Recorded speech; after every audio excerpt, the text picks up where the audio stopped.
بصوا الحلاوه، بصوا المنظر. دي اللي اسمها طعمها في حته تانيه، حته تانيه. مساء الجمال. الدنيا حر جدا. النهارده هنعمل حاجه لذيذه تطري علينا شويه. ايس كريم كانتالوب. موضوع سهل جدا، بسيط خالص، مش هياخد اكتر من 3 دقايق. دي كانتالوبيه مقطعها مربعات صغيره، هنضربها وهنشوف هنعمله ازاي. يلا بينا. بعد ما ضربناها كلها نجيب نص كوبايه كريم شانتيه ونحطها عليها، شويه عسل، زبدية وقشطه. نبتدي نضربهم كلهم مع بعض.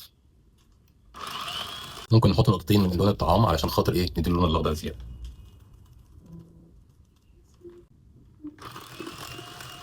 احنا كده خلصنا. هنحطها في قالب عشان نحطها في الفريزر تسقع، ناكل احلى ايس كريم. ودي شكلها بعد ما قعدت ليله كامله في الفريزر. تعالوا نشوف بقى وندوق.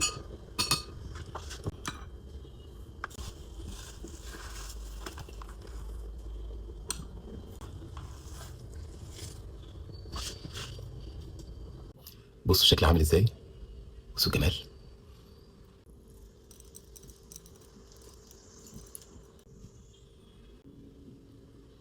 مفيش احلى من كده. تعالوا ندوق ونشوف.